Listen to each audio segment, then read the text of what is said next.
الرحمن الرحيم. شكرا للمنابر الإعلامية على المواكبة والمتابعة لفريق نادي المحامد الرياضي المراكشي، الفريق اللي كينشط في قسم الجهوي الممتاز للعصبة الجهوي مراكش اسفي لكرة القدم. الحمد لله بعد ما حقق الصعود في الموسم الماضي 2022-2023 أو الآن يمارس في قسم الجهوي الممتاز. شكرا على انكم المعلومات ديال النادي المحامد الرياضي المراكشي في هذا الشق الاول ديال البطوله. كانت بدايه جد موفقه وبدايه اللي كنا بصمنا على انطلاق موسم قوي وجيد. المعقبات الاخيره ما حرفناش لحظ عده مقابلات وما كملناش على نفس النهج اللي بدينا به البطوله، واللاعبين الان الحمد لله في استعدادات باش انهم يكملوا الشوط الاول على بعد دوره واحده في نهايه الاسبوع، مقابله يستقبلوا فيها فريق امل سيدي بوعثمان هنا بملعب المحامد. وان شاء الله بعد التوقف ديال بين الشطرين غادي نبداو الجوله الثانيه لمقابلات الاياب. ارتأى مكتب المديرين نادي المحامد الرياضي المراكشي بعد اجتماعات مطوله باش اننا نلقاو واحد الصيغه باش نفكوا الارتباط مع الاستاذ توفيق السمود، المدرب الاول اللي طرق معه الموسم، المدرب اللي بلا البلاء الحسن، المدرب اللي انطلقت معه بدايه الموسم الحمد لله من شهر غشت شهر 8 في حراره الصيف، وصرف على صار على الانتدابات وصار على انه كيوجد واحد فريق منسجم، واحد مجموعه منسجمه الحمد لله اللي انطلقت انطلاقه قويه وعمروا الدورات. الحمد لله حسينا باننا مع فريق متكامل، ولكن المقابلات الاخيره وقع واحد الفراغ، وقعت واحد سحابه صيف تمنوا انها تمر دغيا ورجع الفريق للتوهج ديالو والقيمه ديالته اللي عنده داخل الجهه. والسي توفيق حتى كذلك عبر على انه الامور تيخصها واحد الدم جديد وانسجاما مع التصور ديالو، فكذلك ارتئينا ان نفكوا الارتباط معه والمكتب المديري وكل هذه المهمه ديال تدريب الفريق الاول. السي عبد الملك بالحداد كيف كيعرف الجميع وجه رياضي اللي معروف في الساحه المراكشيه، لاعب كره القدم سابق، عضو اللجنه التقنيه الجهويه بالعصبه، فريق اللي تمرس في هذا القسم وفي اقسام الهواة كذلك. بدا بدايه هذا الموسم مع فريق امالي تورير، كان قاد فريق النجم الرياضي المراكشي، وكان في بدايه التاسيس ديال فريق نادي المحامد كان من المدربين اللي شرفوا عليه في 2005 اظن 2006.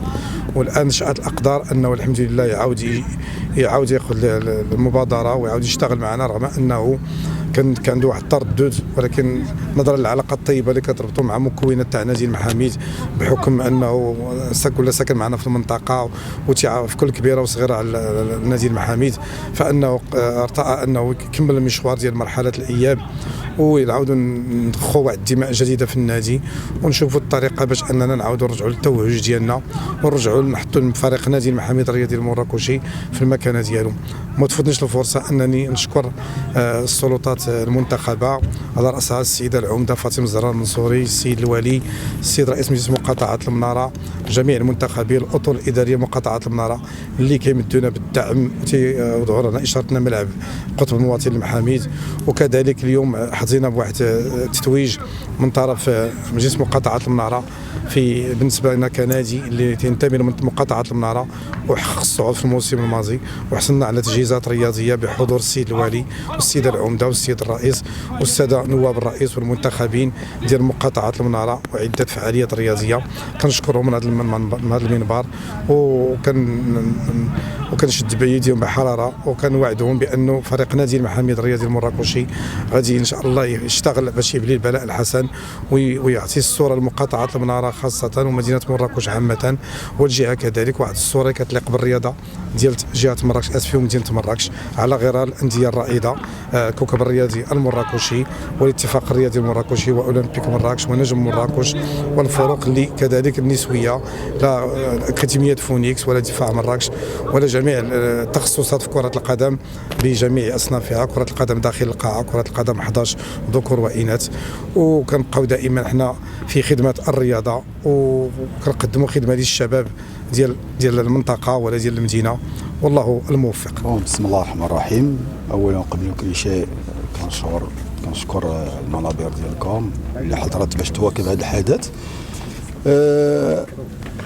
ماشي النادي المحاميد، وكيف كيعرف الجميع ان كنت انا من المؤسسين الاولين اللي خدموا على هذا الفريق هذا، وبالامس القريب كندير واحد الاشعاع كبير.